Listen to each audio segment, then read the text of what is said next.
మంచిర్యాల జిల్లా దండేపల్లి మండలం తాళ్లపేట అటవీ రేంజ్ పరిధిలో వన మేధం యథేచ్ఛగా కొనసాగుతుంది. అడవులను కాపాడాల్సిన అటవీ శాఖ అధికారులు మామూళ్లుగా వ్యవహరిస్తున్నారు. దీంతో స్మగ్లర్ల దాటికి అడవిలోని వందలాది చెట్లు నేల కొరుగుతున్నాయి. ఇదంతా తాళ్లపేట అటవీ రేంజ్ పరిధిలో తానిమడుగు ఫారెస్ట్ బీట్లో గల 394 కంపార్ట్మెంట్లో గత కొద్ది రోజుల క్రితం కొంతమంది స్మగ్లర్లు వందలాది టేకు చెట్లను నరికి దొంగలను తరలించాల్సిన చోటికి తరలించారు. ఇంత జరుగుతున్న అటవీశాఖ సిబ్బంది నిర్లక్ష్యంగా వ్యవహరించడంపై అనేక అనుమానాలు తలెత్తుతున్నాయి. క్షేత్రస్థాయిలో సిబ్బంది విధులు సక్రమంగా నిర్వహించకపోవడం, పైగా ఉన్నతాధికారుల పర్యవేక్షణ లోపం స్మగ్లర్లకు మంచి అవకాశంగా మారింది. దీంతో స్మగ్లర్లు దర్జాగా అడవిలోకి చొరబడి చెట్లను నరికి లక్షలాది రూపాయలు విలువైన టేకు దొంగలను అక్రమంగా తరలిస్తూ సొమ్ము చేసుకుంటున్నారు. అడవులను కాపాడాల్సిన అటవీశాఖ అధికారులు మామూళ్లకు అలవాటు పడి స్మగ్లర్లకు సహకరిస్తున్నట్లుగా తెలుస్తుంది. ఇకనైనా అటవీశాఖ ఉన్నతాధికారులు కింది స్థాయి సిబ్బందిపై చర్యలు తీసుకుంటే తప్ప ఈ వనమేధం ఆగేలా లేదు. ఇదిలా ఉండగా ఒక బీట్లోని 2 కంపార్ట్మెంట్లో మాత్రమే ఇంత వనమేధం జరిగితే రేంజ్ స్థాయిలో డివిజన్ పరిధిలో ఎంత వనమేధం జరిగి ఉంటుందో అని ఊహాగానాలు వెల్లువెత్తుతున్నాయి.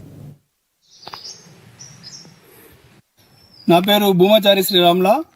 కవ్వాల్ టైగర్ జోన్ జన్నారం పరిధిలో గల తాళ్లపేట రేంజ్లో తానిమడుగు ప్రాంతంలో ఒకే కంపార్ట్మెంట్లో కొన్ని వందలాది చెట్లు నేల కొరిగినాయి. అదే కాకుండా వేరువేరు కంపార్ట్మెంట్లలో కూడా కొన్ని వందలాది చెట్లు నేల కొరగడం చాలా శోచనీయమైనటువంటి విషయము.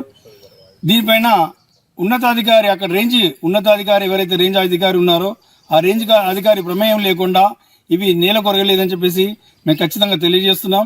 పర్యావరణ ప్రేమికులుగా మేము ఖచ్చితంగా దీన్ని ఖండిస్తున్నాం. అదే కాకుండా రేంజ్ అధికారి ప్రమేయం లేకుండా బేస్ క్యాంప్ కానీ, వాచర్లు కానీ, బీట్ ఆఫీసర్లు కానీ, సెక్షన్ అధికారులు కానీ, డిప్యూరో కానీ వీళ్ళెవరు ఖచ్చితంగా ఈ చర్యను ఒప్పుకోరు. ఖచ్చితంగా దీనిపైన రేంజ్ అధికారి ప్రమేయం ఉంది కాబట్టి ఇది జరిగిందని ఖచ్చితంగా తెలియజేస్తున్నాం. ఇదే కాకుండా మా పశువుల్ని అడవికి పోనివ్వట్లేదు.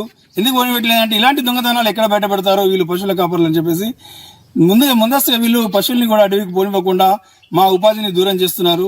ఉపాధి దూరం చేయడమే కాదు, పర్యావరణ పరిరక్షకులుగా కాకుండా వీళ్ళు భక్షకులుగా తయారవుతున్నారు. వీళ్ళను కంచె చేను వేసే చందంగా రక్షకులుగా ఉన్నారు బాబు అంటే వనమేధం చేస్తున్నారు. కాబట్టి వనమేధాన్ని మేము ఖండిస్తున్నాం. ఒకవేళ ఈ రేంజ్ అధికారి పైన చర్యలు కానీ తీసుకోకపోతే మేము పెద్ద ఎత్తున కూడా మేమంతా కలిసికట్టుగా ఉద్యమం చేపట్టాల్సిన ఆవశ్యకత ఉంది. కాబట్టి ఉన్న PCF గారు కావచ్చు, ప్రభుత్వ సెక్రటరీ కావచ్చు, ఎవరైనా ఉన్నతాధికారులు తనపైన చర్య తీసుకొని విధుల నుండి తొలగించే వరకు మేము ఈ యొక్క ఉద్యమాన్ని ఆపమని చెప్పి తెలియజేస్తున్నాం.